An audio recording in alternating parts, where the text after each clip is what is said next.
वह रात को सो रहे होते हैं तो एक चुड़ैल उनके घर में आती है और पाद मार कर चली जाती है। उसकी पाद में इतनी गंदी बदबू होती है कि उनकी नींद खुल जाती है और वह रात भर सो नहीं पाते और ना सुबह अपने काम पर जा पाते हैं। लेकिन उन्हें यह नहीं पता था कि यह सब एक चुड़ैल कर रही है। वह पदोरी चुड़ैल पास के ही एक जंगल में रहती थी और वह लोगों को तंग करने के लिए ही ऐसा करती थी।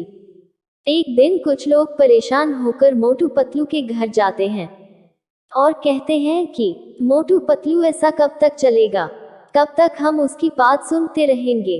फिर पतलू उन्हें कहता है कि आप लोग घर जाए, आज रात को हम उठे रहेंगे और देखेंगे कि यह सब कौन कर रहा है। फिर वह सब लोग घर चले जाते हैं और जब रात आती है तो मोटू पतलू से कहता है कि पतलू आज हम सोएंगे नहीं, आज देखते हैं कि यह सब कौन कर रहा है। फिर वह रात को उठे रहते हैं और जब रात होती है तो वह चुड़ैल फिर से गांव की तरफ निकलती है और कहती है कि आज तो इतनी पाद मारूंगी कि सबकी नींद खराब कर दूंगी। वह जब मोटू पतलू के घर के आगे पहुंचती है तो मोटू पतलू उसे देख लेते हैं और बहुत डर जाते हैं और कहते हैं कि यह तो चुड़ैल लग रही है। पतलू कहता है कि मोटू लगता है कि यही चुड़ैल पाद मार के सबकी नींद खराब करती है, आज इस पदोरी चुड़ैल को सबक सिखाना पड़ेगा।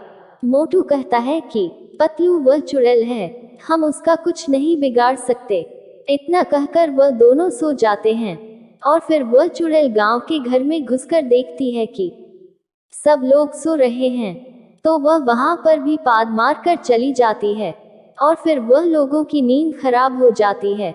और फिर वह सुबह होकर मोटू पतलू के पास जाते हैं और अपनी समस्या बताते हैं। उनकी समस्या को सुनकर मोटू पतलू सोच में पड़ जाते हैं और कहते हैं कि हमें गांव वालों की समस्या दूर करनी पड़ेगी। फिर मोटू पतलू गांव वालों को परफ्यूम लाकर देते हैं और कहते हैं कि सोने से पहले इसे पूरे कमरे में छिड़क देना ताकि तुम्हें पाद की बदबू ना आ सके। फिर जब रात आती है तो गांव वाले अपने अपने कमरे में वह परफ्यूम छिड़क कर सो जाते हैं। आधी रात को जब चुड़ैल गांव में आती है और देखती है कि सब लोग सो गए हैं तो वह एक घर में घुस जाती है और लोगों को सोता हुआ देखकर वहां जोरदार पाद मारकर चली जाती है।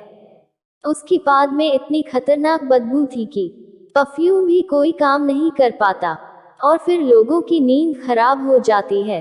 और फिर वह मोटू पतलू के पास जाते हैं और कहते हैं कि आज भी हमारी नींद खराब हो गई, ऐसा कब तक चलेगा, तुम्हारा यह परफ्यूम भी काम नहीं कर रहा।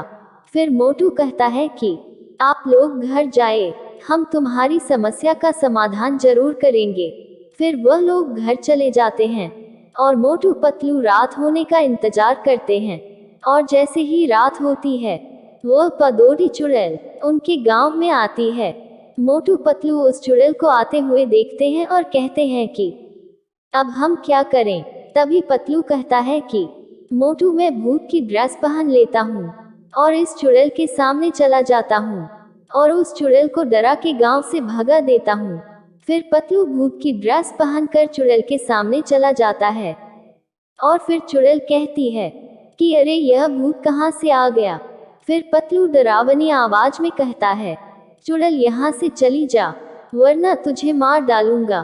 फिर डर के मारे वहां से चली जाती है और फिर मोटू पतलू अपने घर जाकर सो जाते हैं।